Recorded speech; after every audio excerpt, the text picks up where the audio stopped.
CrowdStrike CCCS-203b exam practice questions with explanations are available in the video for you to study.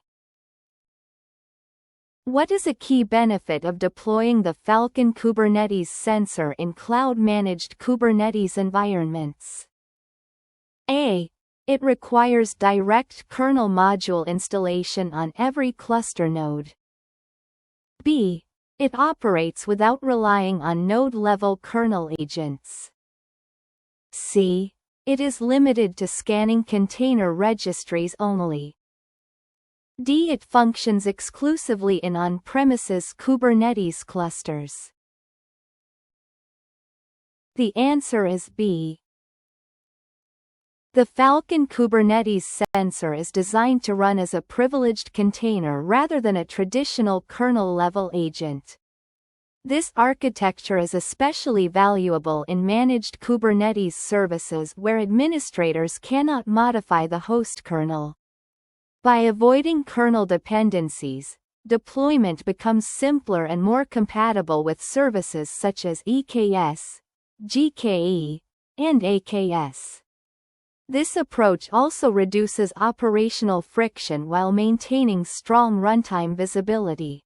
The sensor focuses on observing container behavior and Kubernetes activity without invasive host changes. As a result, organizations gain security coverage without compromising platform constraints. Which image assessment policy best ensures that vulnerable container images are prevented from reaching production? A. Allow image deployment but send alerts for critical vulnerabilities. B. Perform vulnerability scans only after deployment. C. Require manual approval for image scans. D. Enforce scanning before deployment and block images with critical issues. The answer is D. Pre-deployment enforcement ensures that container images are evaluated before they are allowed to run in production environments. Blocking images with critical vulnerabilities reduces the attack surface and prevents known risks from being introduced. Alert-only or post-deployment approaches provide visibility but do not stop insecure workloads from running. Manual scanning introduces delays and inconsistency, making it unreliable at scale. Enforced pre-deployment scanning aligns with DevSecOps principles by shifting security left. This strategy significantly improves overall container security posture. How can security teams identify container images currently running in production that have not been assessed? A. Parse container runtime logs using custom scripts. B. Review the image assessment dashboard in the Falcon console.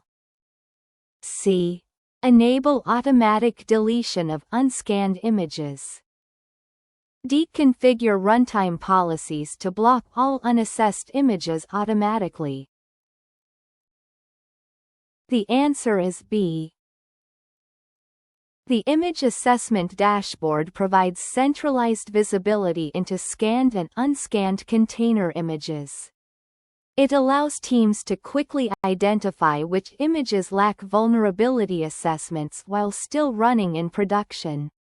This built-in reporting capability eliminates the need for custom tooling or manual analysis. Runtime protection alone does not automatically identify all unassessed images without contextual reporting. Automatic deletion is not supported and could disrupt operations. Using the dashboard ensures accurate, efficient identification of coverage gaps. Which account configuration correctly demonstrates compliance with multi-factor authentication (MFA) requirements? A. Password authentication combined with an authenticator-based OTP. B. Biometric authentication used as the sole login factor. C. Password-only authentication with no recent login activity. D. MFA enforced only when users log in from unknown devices. The answer is A. MFA requires at least two different authentication factors from separate categories. Combining a password with an authenticator-generated one-time password satisfies this requirement by using something the user knows and something they have.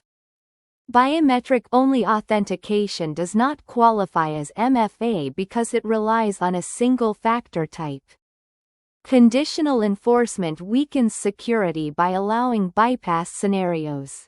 Inactivity does not equate to compliance. Proper MFA implementation consistently applies multiple factors during authentication.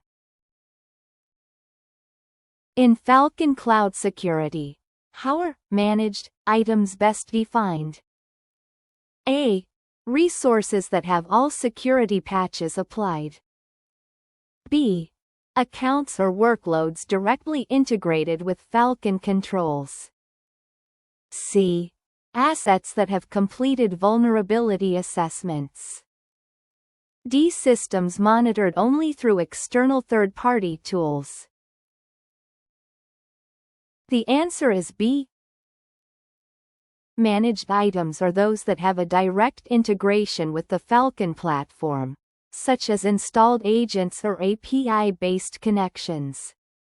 This integration allows Falcon to actively monitor, assess, and in some cases enforce controls on those resources.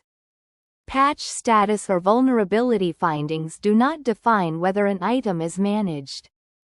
Unmanaged items may still be visible but lack direct enforcement or telemetry control. The distinction is crucial for understanding coverage and remediation capabilities.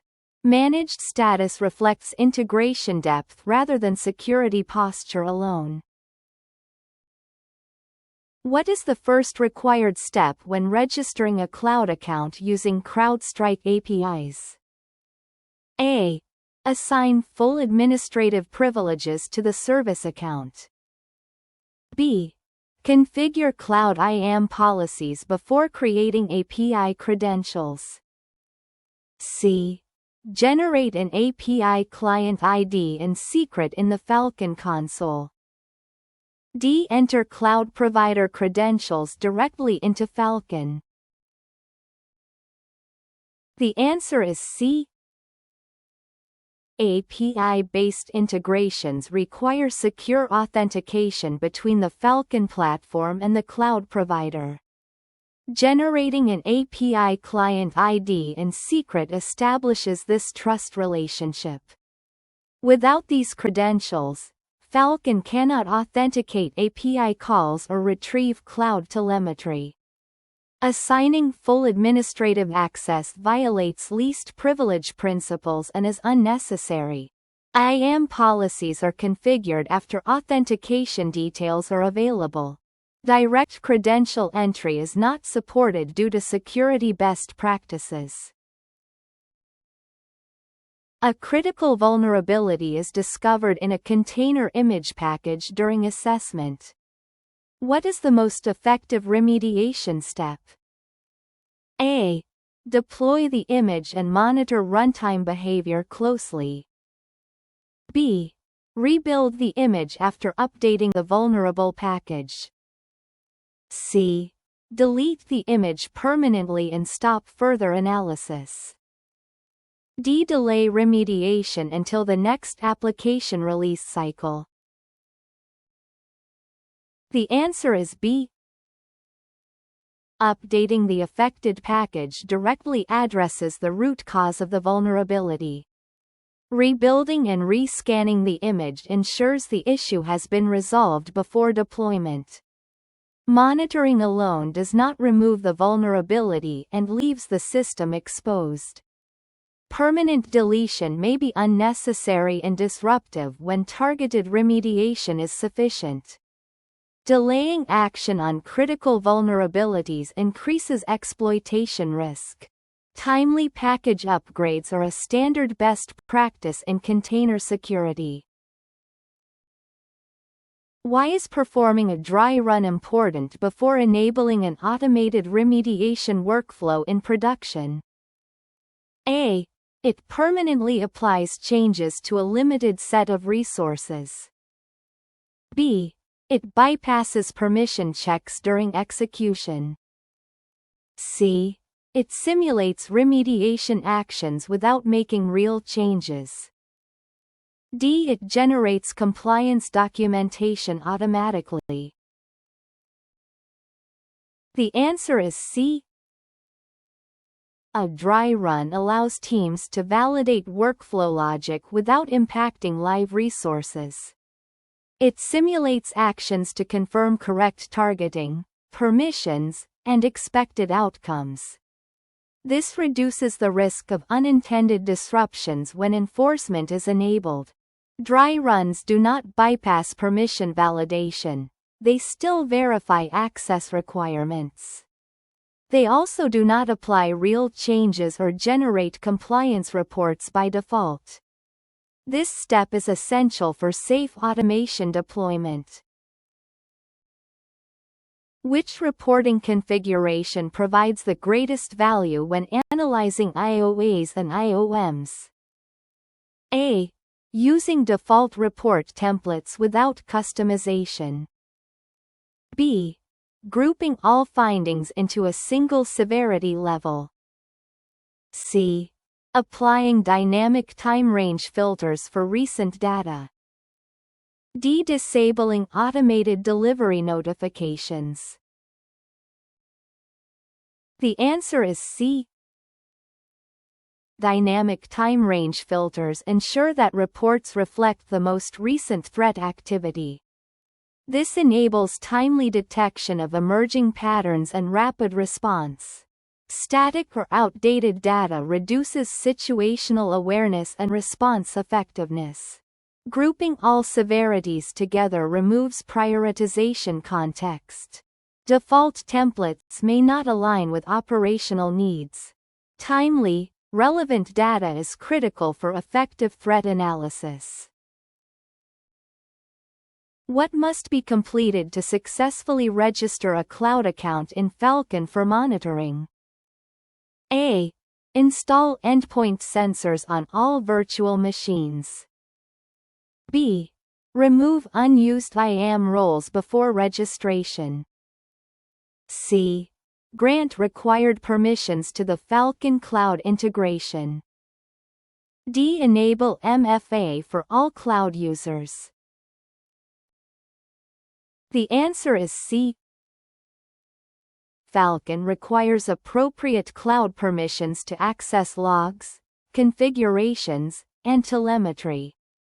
Without these permissions, the platform cannot perform monitoring or security analysis. Endpoint sensor deployment is not required for cloud account registration. IAM cleanup and MFA enforcement are best practices but not prerequisites for integration. Granting the correct permissions enables full visibility and functionality. This step is foundational for successful cloud security operations.